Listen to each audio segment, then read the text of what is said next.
All right, ladies and gentlemen, welcome back to Unspoken Vulnerability. I'm your host, Richie. You know the name, you know the game, and we are discussing a matter that's very important, and it's about men's mental health.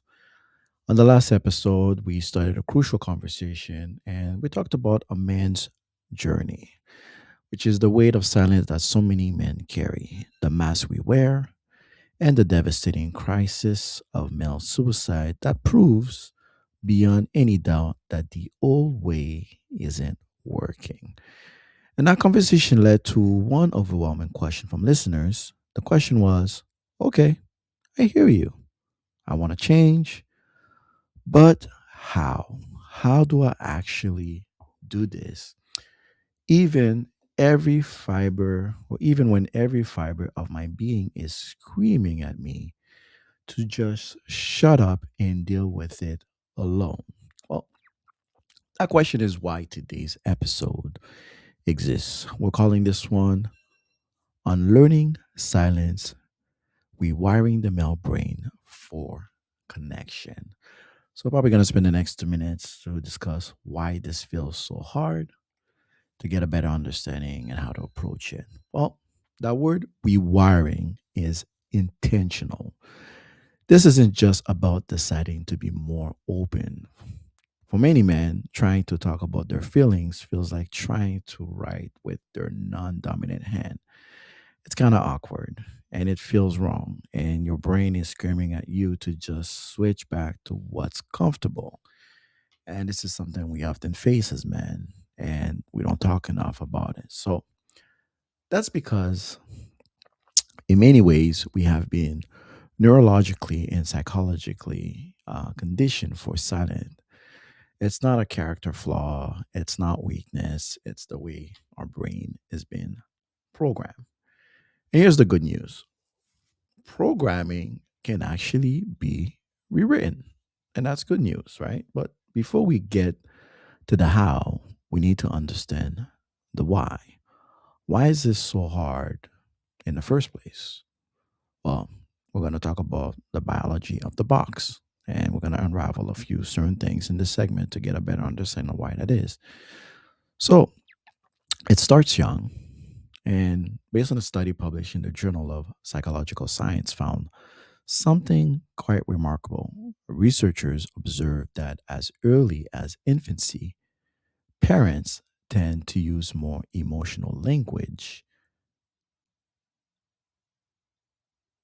with baby girls than with baby boys. We're talking about children who can't even speak yet. The wiring begins before we can even form a sentence. So then comes the playground. So Dr. William Pollock, a psychologist at Harvard Medical School, who spent years studying what he called the boy code.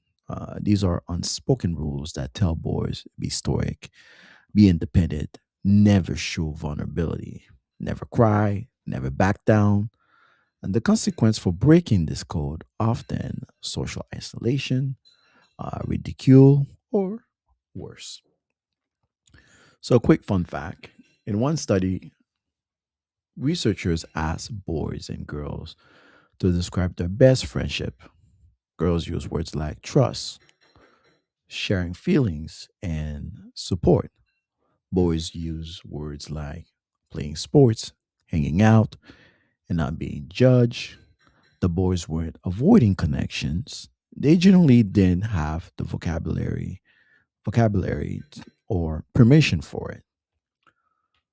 But here where it gets really fascinating and where biology enters the conversation. You've probably heard of the fight or flight response. It's that surge of adrenaline and cortisol when you face a threat. For decades, scientists believed this was the universal human stress response. However, groundbreaking researchers by Dr. Shelley E. Taylor at UCLA revealed something surprising. She sort of discovered that there's another primary stress response, one that appears more prevalent in male tend and befriend, right? This is the impulse to nurture others and seek social connection during times of stress.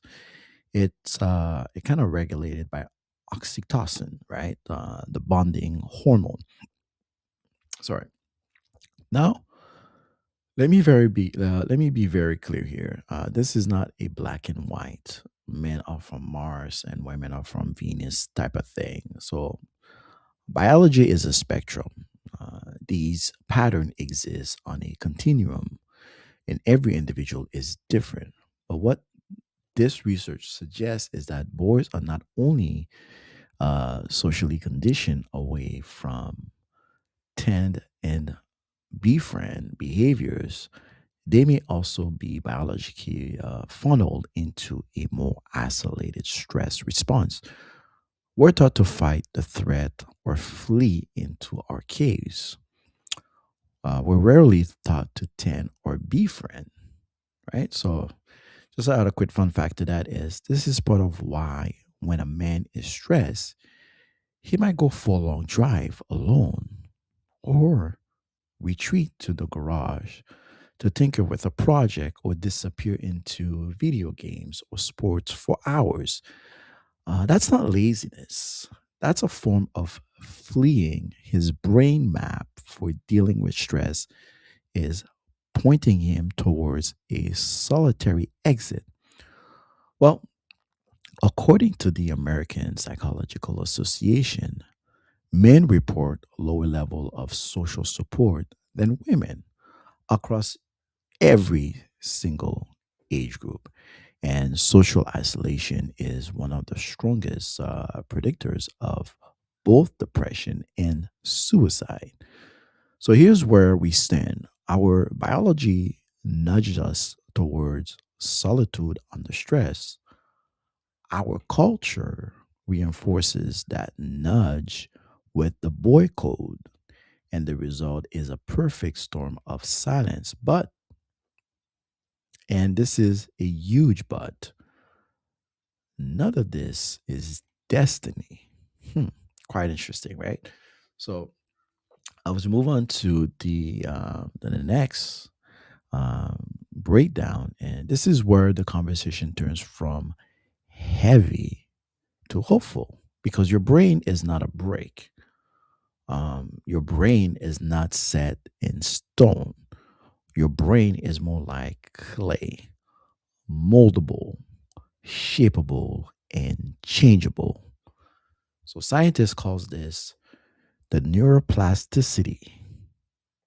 It's the brain ability to form a reorganize synaptic connections, especially in response to learning or experience.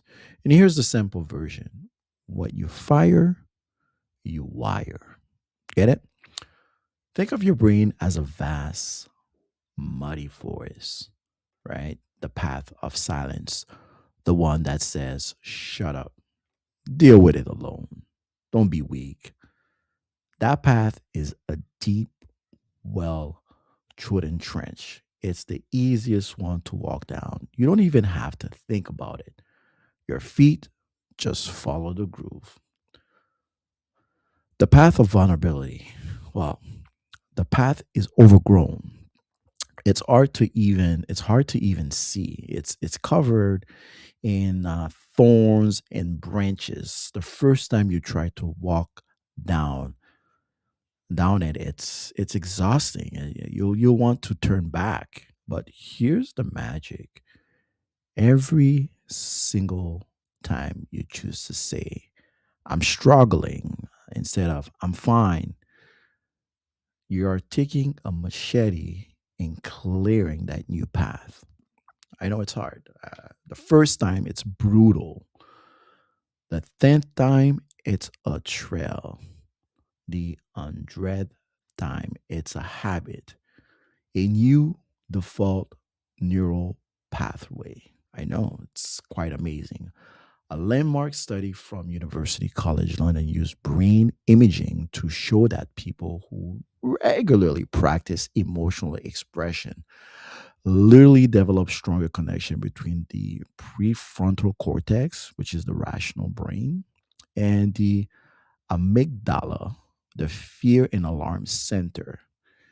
In simple terms, talking about your feelings physically changes your brain to make you less reactive and more regulated.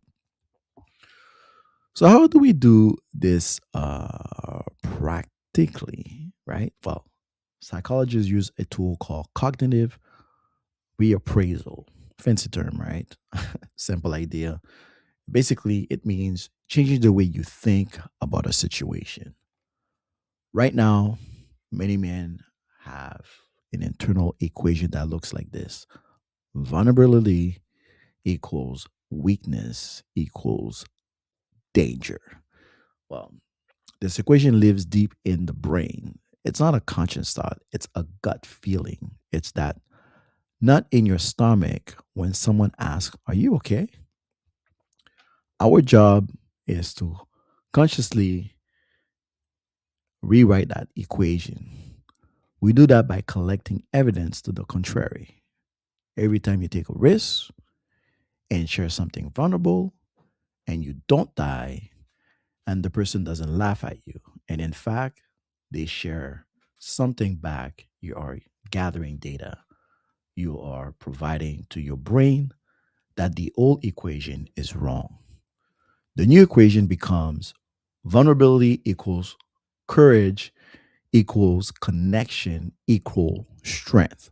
Fun fact: a study of over 1,000 men conducted by the University of Texas found that those who scored higher on measures of emotional openness also reported higher level of life satisfaction, better physical health, and stronger romantic relationship. And the data is quite clear, right? Opening up doesn't weaken you, it makes your entire life better.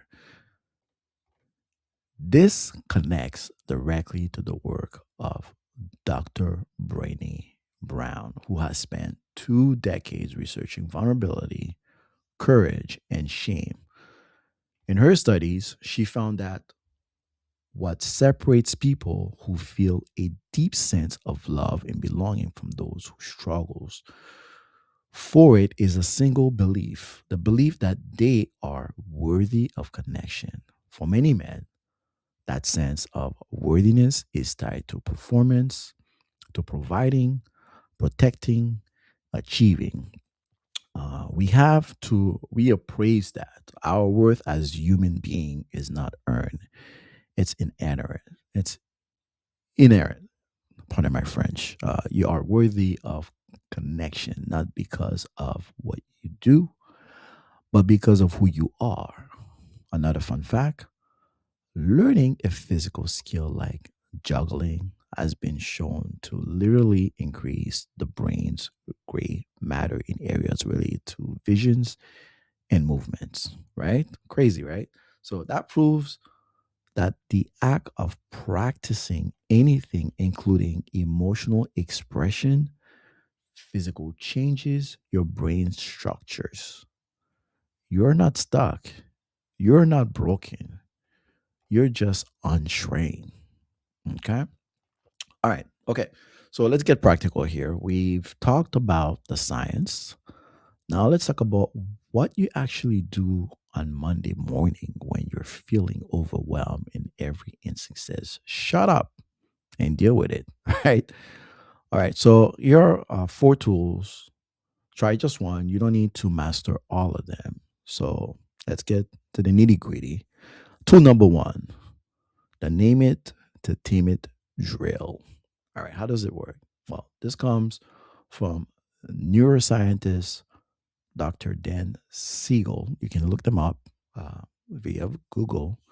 And here's the science: when you feel a big, overwhelming emotion, your amygdala, that's the brain's alarm center, starts flirting like crazy. It's screaming, danger, danger, danger, right? The simple act of naming the emotion Saying it out loud, this is anxiety, or this is shame, or this is anger that act activates your prefrontal cortex, the rational part of your brain. And once the prefrontal cortex lights up, the amygdala calms down, right? It's like calling in a negotiator when the alarm is blaring. Just naming the feeling create distance and control, right? So practice this alone if you want. Wow. In the car, in the shower, look in the mirror and say, I am feeling overwhelmed right now. That's it. You've just done a neurological intervention, and that should something you should practice, right? So tool number two, the 3 word challenge. We don't need a 5 minute monologue to start. Men often avoid vulnerability because they think they need to have a whole emotional breakdown. So you don't. All right. So challenge yourself to use 3 words feeling statements, right? Instead of work is killing me, try I feel overwhelmed. Instead of I don't care what she thinks, try I feel hurt. Instead of everything's fine, try I feel anxious, right? 3 words. That's it. It forces your brain to connect a specific emotion to a specific experience. And when you've named it and you've already started the rewiring process. All right. So just give you another fun fact. A study from UCLA found that simply labeling emotions reduces their intensity in the brain's fear center. Guess what? By up to 50%. That's half. Isn't that crazy? You can literally cut the power of a negative emotion in half just by saying what it is. Isn't that amazing? Calling it out loud makes a huge difference. So now let's move on to tool number 3, side to side communication. Remember the biology we talked about? Deep face to face eye contact can feel confrontational to a brain that's primed for fight or flight. It feels like a challenge. So don't do it. Okay. So go for a walk with someone, drive somewhere together, sit side by side working on a project that's shoulder to shoulder, watching a game. This kind of reduces the social threat. Your brain isn't being stared at. The pressure is off, and somehow the word starts flowing. This is why some of the best conversation men have happens in cars, on hiking trails, or in the garage. You're not avoiding connection, you're creating a different container for it, right? So clinical psychologist Dr. John Gottman, one of the world's leading relationship researchers, found that couples who engage in side by side activities during difficult conversation have significantly lower stress markers than those who sit face to face. The principle applies to friendships too, right? So give it a try. Who knows? Might work, right? But at least you're giving some of these tools to use to your advantage, right? So take a look at it and see what difference does it make. As men, we tend to overthink things, right? So keeping it simple keeps you it keeps you motivated. Let's just think of it that way. So tool number 4, rewire your listening. All right, here's something most people don't realize: learning to be vulnerable is only half the equation. The other half is learning how to respond when someone is vulnerable with you. When a friend takes a risk and shares something real with you, your job is not to solve his problem. Your job is not to offer advice. Your job is to be what a neuroscientist call a mirror a neuron activator, right? A mirror neurons are brain cells that fire both when you do something and when you see someone else do it. They're the biological basis of empathy. They're how we feel with each other. So when your friend says, I've been struggling lately, don't jump in with, here's what you should do. Try one of these instead, right? So, so never jump in and say stuff like that. So here's the thing: try one of these words instead. That sounds really hard, man. I can feel how heavy that is. Or I've been there too. Thanks for telling me. I'm here with you. Do you want advice or do you just need me to listen? These simple responses do something remarkable. They make the other person feel seen. They regulate their nervous systems and they strengthen your own empathy pathways in the process. You're not just helping him or them, you're rewiring yourself at the same time, right? So think about that, right? So think about all these pieces of advices, options I've been given. So take a re-listen to this podcast, go through it, and see what it does for you. So let me leave you with this: unlearning silent isn't about erasing who you are. It's not about becoming some completely different person who cries out commercials and talks about feelings at the Super Bowl party. It's about integrating lost parts of yourself. It's about taking that strong, protective, resilient male energy that you already have. The energy that makes you show up for your family, fight through hard days, and protect the people you love, and directing some of that energy inward. Use the strength to protect your own mental health, right? Use that resilience to sit with discomfort instead of running from it. And use that courage to say two simple words: I'm struggling. This is the hardest, most rewarding work a man can do. You are literally sculpting your own brain for a life of greater meaning, deeper connection, and real freedom. Your challenge for this week is tool, pick one tool from the toolkit, just one. It doesn't have to be all of them. Right? Just take one from whatever we spoke about today. Maybe it's naming one emotion out loud every morning. I feel anxious. I feel tired. I feel hopeful.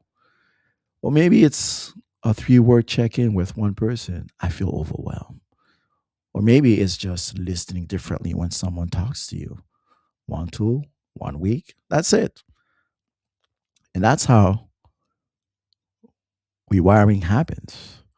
Not in a giant leap, in a thousand small steps. That's all it takes, right? Nothing has to happen overnight. We're not expecting the world out of you. Just take the time to think for yourself, to do for yourself, and use these. And again, I just want to reiterate: if you are someone is struggling, like truly struggling, please reach out. There is no shame in getting help.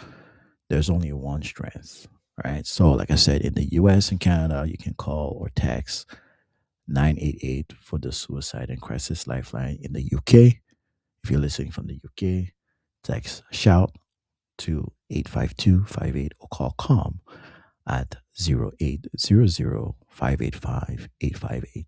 In Australia, Lifeline is 131114. These lines are free, confidential, and staffed by people who want to listen. Remember, you're not alone. You never have to be. Next week on Unspoken Vulnerability, we're going to go a little bit deeper. We're talking about an emotion that lives in every man's shadow, the ones that often the only acceptable outlet for everything else. We're talking about rage. What is it protecting? And what is it trying to tell you? And how can we listen to it without being destroyed by it? That's going to be a powerful conversation. I hope you'll join me. Until then, be kind to yourself and have the courage to reach out. Don't be afraid. Thanks for listening to Unspoken Vulnerability. If this episode meant something to you, I would love for you to share it with one man in your life or someone in your life that's struggling. One conversation can change everything. Thank you. Until next time, don't forget to hit the like, subscribe, and share the knowledge. Peace.